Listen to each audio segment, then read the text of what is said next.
Good morning all of you. पिछले video मैंने आप लोगों को बताया था फ्रस्टम के बारे में। आज हम आपको बताते हैं कुछ सरफेस एरिया एंड वैल्यू में कुछ मिश्रित आकृतियाँ आती हैं या कुछ पिघला कर। तो सबसे पहले हम बताते हैं आपको पिघला करके मेल्ट करके जो आकृतियाँ बनाई जाती हैं वो कैसे होगा। सबसे पहला क्वेश्चन आपको दिया गया है कि 4 सेंटीमीटर त्रिज्या के ठोस गोले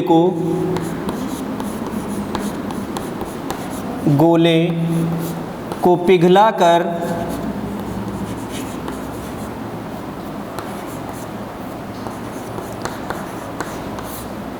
2 सेंटीमीटर त्रिज्या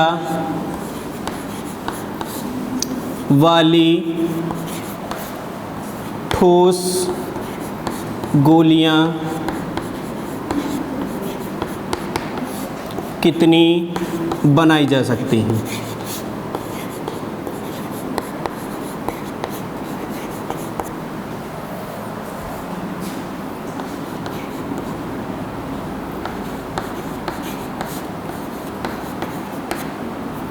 ऐसे क्वेश्चन में क्या होता है, जब कभी भी किसी आकृति को मेल्ट किया जाता है तो उनके आयतन, जिस आकृति को मेल्ट किया जाता है और जिसमें कन्वर्ट करना होता है, यहाँ पर तो खैर गोले में ही कन्वर्ट करना है, बस आकार बदल जाएगा।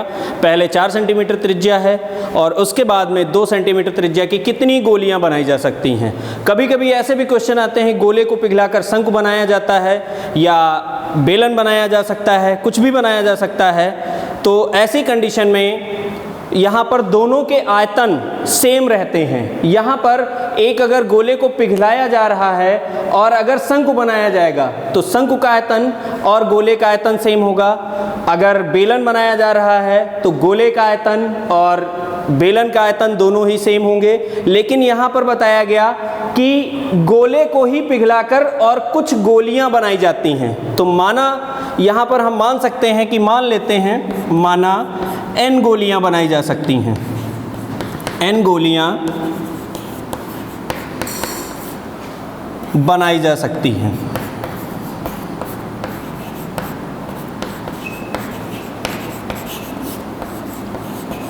तो यहां पर क्या होगा कि n गोलियों का आयतन, जो छोटी गोलियां हैं, तो यहां पर होगा छोटी गोली की त्रिज्या, छोटी गोली की त्रिज्या स्मॉल r लिख लेते हैं, जो दी गई है 2 सेंटीमीटर, और बड़े गोले की त्रिज्या, जो बड़ा गोला दिया गया है, बड़े गोले की त्रिज्या ये कैपिटल R लिख लेते हैं, ये 4 सेंटीमीटर दिया गया। अब यहाँ पर गोलियाँ n बनेंगी तो n गोलियों का आयतन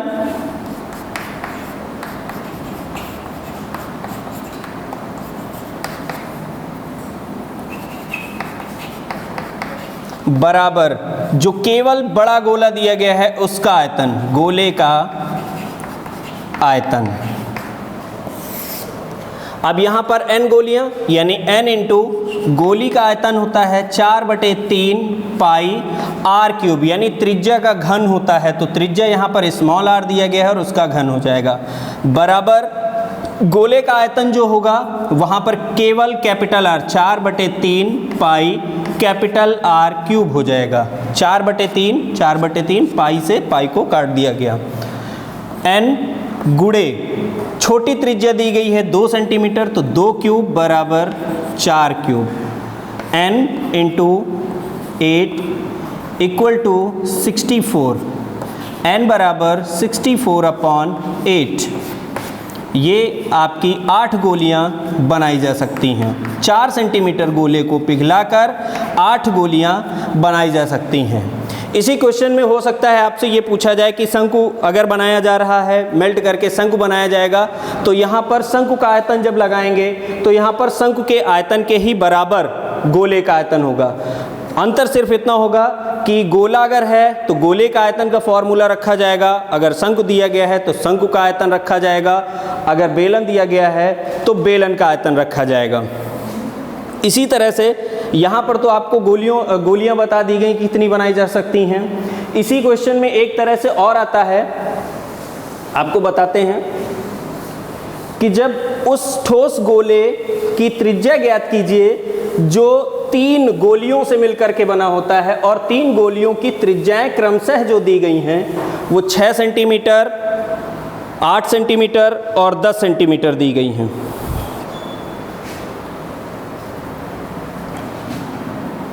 माना, यहाँ पर क्वेश्चन फिर से एक बार रिपीट कर देते हैं कि एक ठोस गोले की त्रिज्या बताइए जो 3 गोलों को पिघलाकर एक गोला ही बनाया गया, 3 गोलों को पिघलाकर एक गोला बनाया गया। उन 3 गोलों की त्रिज्याएं क्रमशः दी गई हैं 6 सेंटीमीटर, 8 सेंटीमीटर और 10 सेंटीमीटर दी गई हैं। अब ठोस गोले की त्रिज्या बताइए, तो यहाँ पर होगा सबसे बड़े गोले की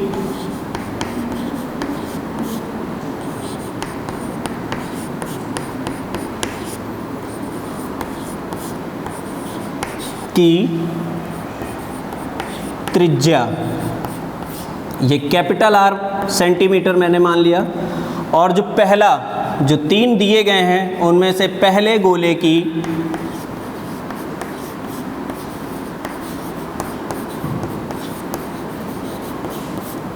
R1 बराबर 6 सेंटीमीटर दी गई है।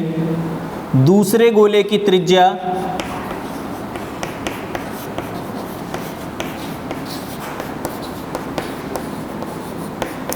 R2 बराबर 8 सेंटीमीटर और तीसरे गोले की त्रिज्या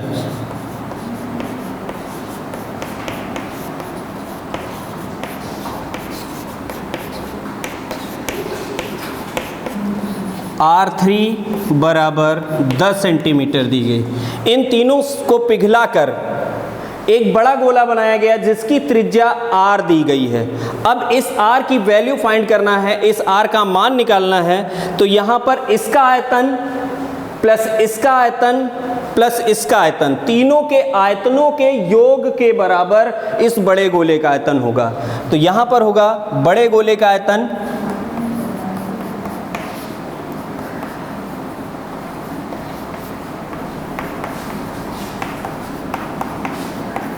बराबर पहले गोले का आयतन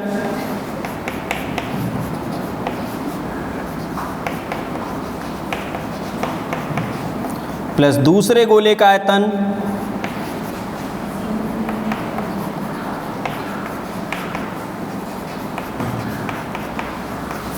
प्लस तीसरे गोले का आयतन।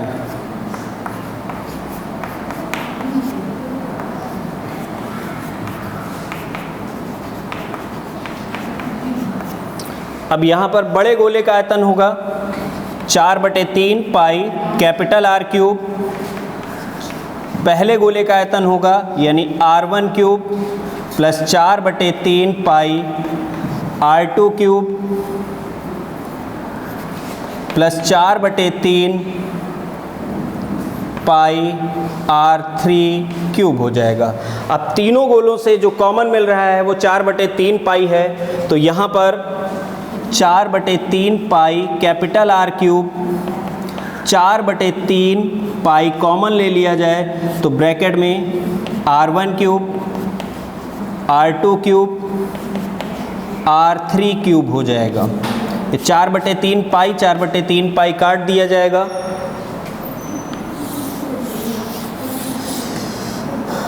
R capital R cube R1 आपका 6 सेंटीमीटर दिया गया तो 6 सेंटीमीटर क्यूब हो जाएगा, 6 क्यूब हो जाएगा और ये 8 क्यूब हो जाएगा और प्लस ये 10 क्यूब हो जाएगा।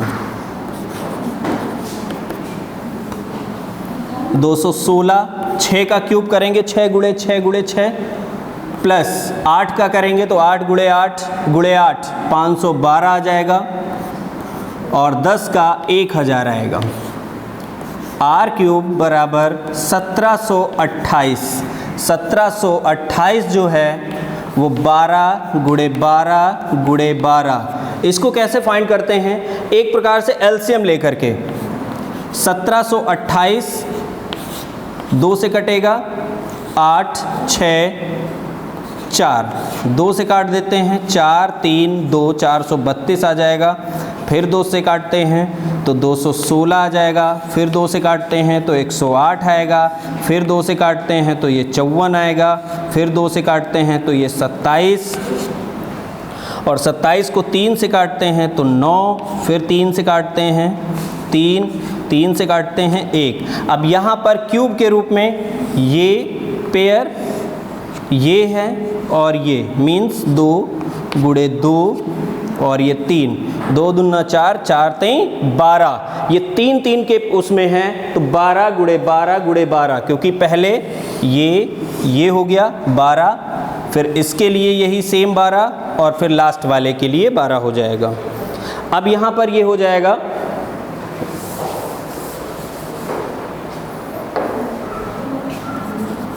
r क्यूब बराबर 12 क्यूब, यानी r बराबर 12 सेंटीमीटर। उस बड़े गोले की त्रिज्या जो होगी वो 12 सेंटीमीटर होगी। इसी तरह से एक और क्वेश्चन आपको बता देते हैं।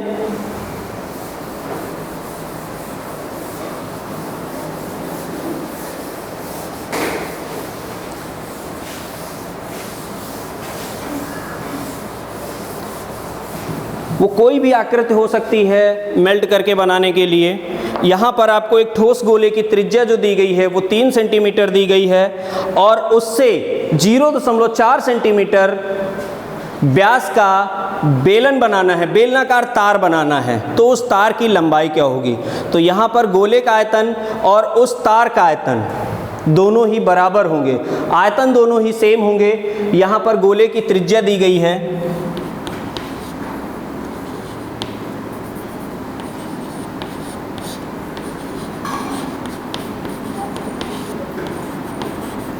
गोले की त्रिज्या कैपिटल R मान लेते हैं, वो दी गई है आपको 3 सेंटीमीटर।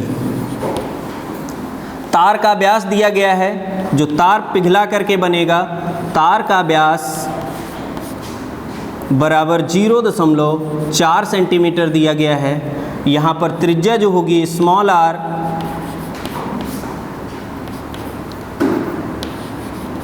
वो इसकी व्यास की आधी होगी 0.2 सेंटीमीटर। अब यहाँ पर ये बताया गया है तार की लंबाई क्या होगी। तार की लंबाई या बेलन की ऊंचाई, तार बेलनाकार होता है इसलिए तार की लंबाई या ऊंचाई भी कह सकते हैं बराबर h सेंटीमीटर दिया गया है। अब यहाँ पर गोले को पिघलाया जा रहा है और तार बनाया जा रहा है। तार बेलनाकार होता है तो यहाँ पर तार के लिए बेलन का आयतन बराबर होगा उस गोले का आयतन। तो यहाँ पर होगा बेलनाकार तार का आयतन बराबर ठोस गोले का आयतन।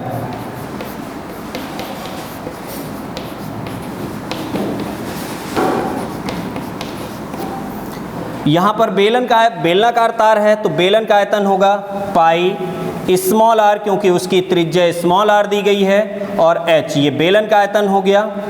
और यहाँ पर गोले का आयतन 4/3 पाई कैपिटल R क्यूब, क्योंकि इसकी त्रिज्या कैपिटल R है। पाई से पाई को काट दिया गया।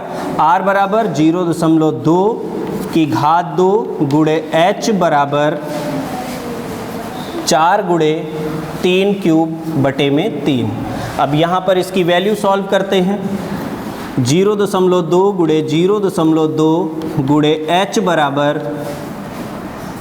4/3 गुणे 3 गुणे 3 गुणे 3, ये 3 से ये 3 काट दिया गया।